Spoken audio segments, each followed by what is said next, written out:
it's an art. It's very subtle because even as you said, like you're going to talk to this girl, and it's not as though you go up to her with this weight on your shoulders, like, okay, I need to nail this interaction. I need to go absolutely perfectly. The young guys listening, if you're single and you're wondering like, how do I get girls? How do I get good at this? I'd say the number one thing is internalize the fact that you're trying to vet them as much as they're trying to vet you. It's not about dating. It's about human being connections, right? So if you're just so at that level where you can't even talk to an employee at Target and ask them where the bathroom is, you need to get that up to speed first, right? Yeah. People want to be seen, but they want to be seen the way that they see themselves. Okay, so what exactly does that mean?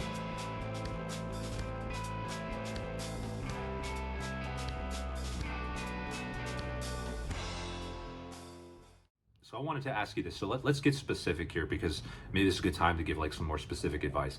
So what did you find like worked for you? Like when you were dating women and you wanted to meet them and talk to them, obviously Right. we weren't like sitting there watching videos to learn these tips. Right. So what did you specifically have to implement that you found made you more attractive, and how did you play that up?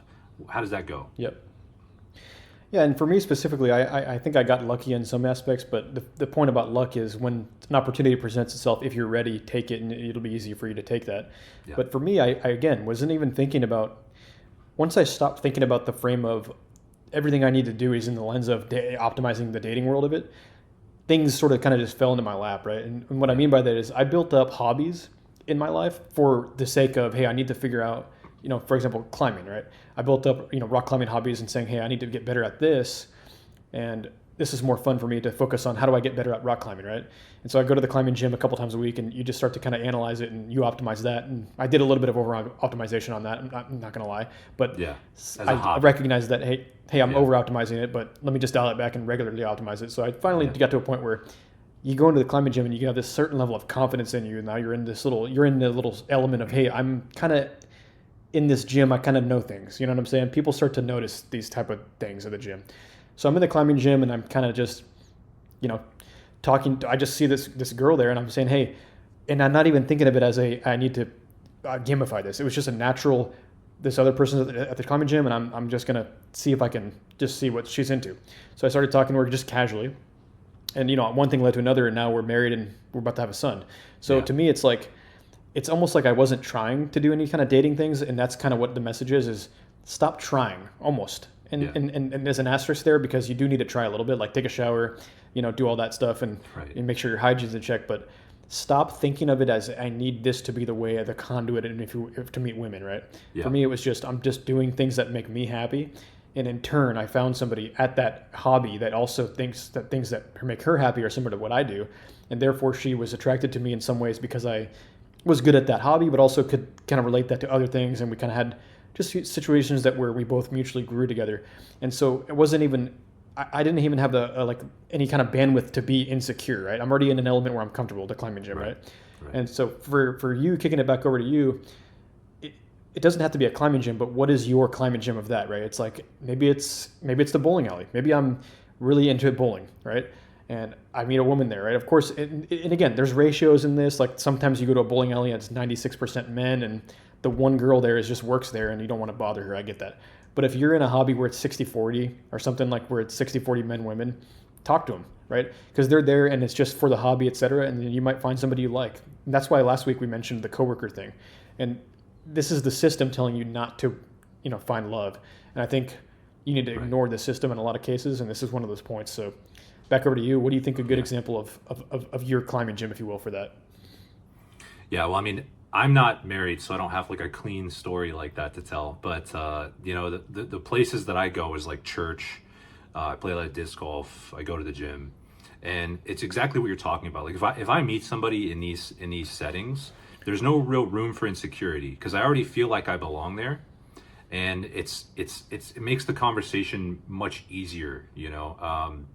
I wish I could tell a story like I met this woman and we got married and we're about to have a kid. Like that'd be much simpler to relate to. But the only thing I can say is like I'm just going to echo what you said. Remove the insecurity And the only way you're going to do that is by really finding out what makes you comfortable, you know, and then optimizing for that. So you're not over optimizing it, but playing into that. And this is why I was saying earlier, like, it's an art. It's very subtle because even as you said, like, you're going to talk to this girl, and it's not as though you go up to her with this weight on your shoulders, like, okay, I need to nail this interaction. I need this to go absolutely perfectly so that she'll fall in love with me and we get married and she has my kids. That wasn't really on your mind. In the back of your mind, there was probably something like, hey, she's cute, she's attractive, you know, I'd like to get to know her a little better. And like, I certainly wouldn't mind it if she likes me back, you know, that'd be pretty cool too. But that wasn't like weighing on you as you went up and spoke to her. You just went up and spoke to her naturally, right? And you find out. And here's one thing, a point I want to make to young guys listening. If you're single and you're wondering, like, how do I get girls, how do I get good at this, I'd say the number one thing is internalize the fact that you're trying to vet them as much as they're trying to vet you.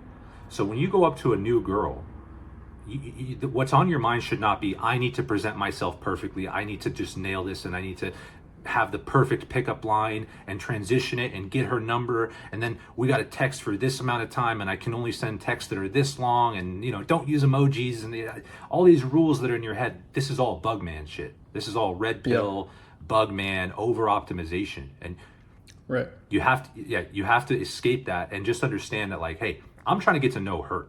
Is she actually somebody that I want to spend time with? And you see how that shifts your mindset right away towards, like, it's me that's interviewing her in a way, right? Like, I'm trying to get to know her, and that automatically is gonna give you such this huge boost of confidence. And I think there's one thing you take away from it. That's it. That's the number one thing for me. And that's going to differentiate you from all of the other, like, people out there that are letting her interview them.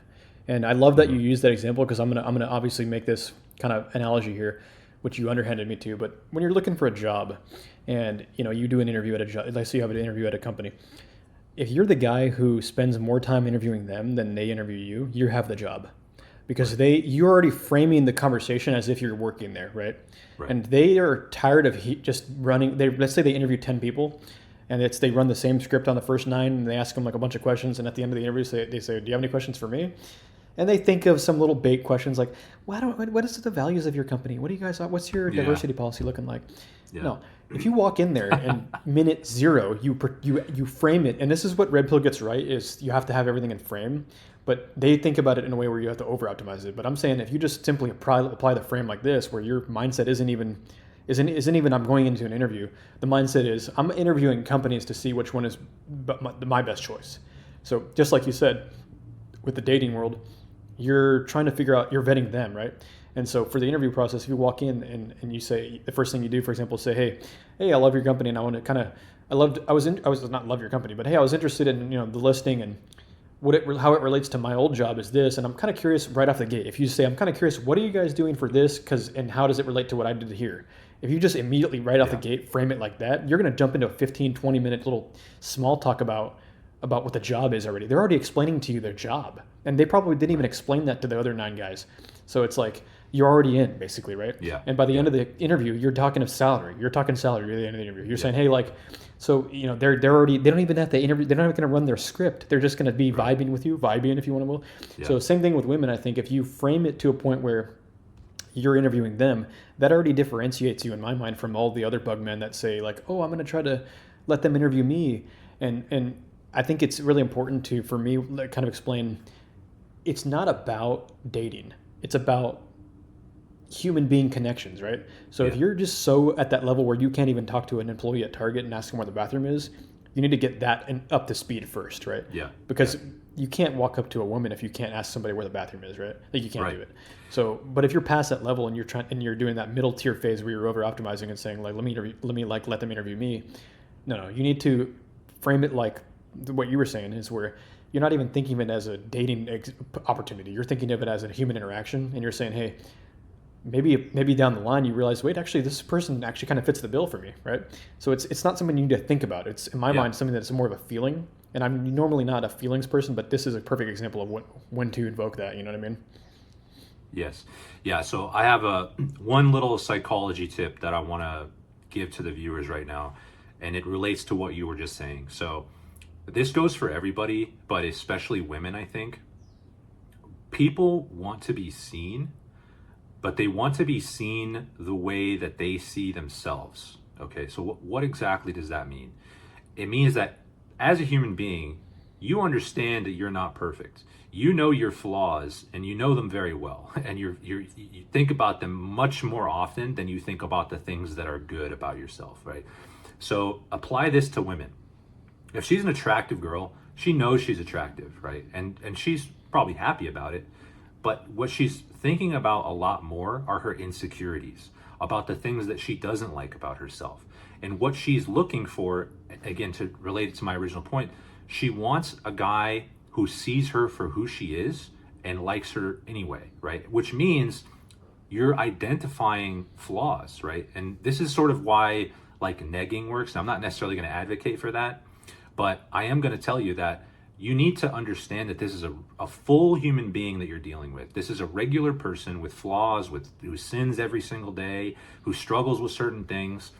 And when you can demonstrate that you see that, hey, I see that you're just a regular person, like Tony's saying, you're differentiating yourself from most of the other men. Because what most other men are going to do is they're going to come up to her and they're going to zero in on the things that they like about her, that they see as like perfect. Like, she's so pretty. Oh, she made me laugh once, so she's funny. Oh, she gets good grades, so she's smart. You know, they're going to zero in on these things. And in her head, she's going to be like, I'm really not that funny. I'm just quoting something I saw on the internet. I'm really not that smart. I just spend a lot of time on it, and I'm really anal about doing my homework, right? This is what's going to go through her head. So when she has guys that are just showering her with this positive attention, that's what she doesn't like. She doesn't want that. She wants a guy who's going to see her for who she is. Like, yeah, I'm a little dumb. Yeah, I'm kind of lazy. Yeah, I struggle with this and that and this. And he sees that about me. And I like that about him because he sees that, but he's giving me the attention anyway. Right. And it's like you're giving them, and this is true for everybody, which is why Tony was right when he's relating it to like a job interview.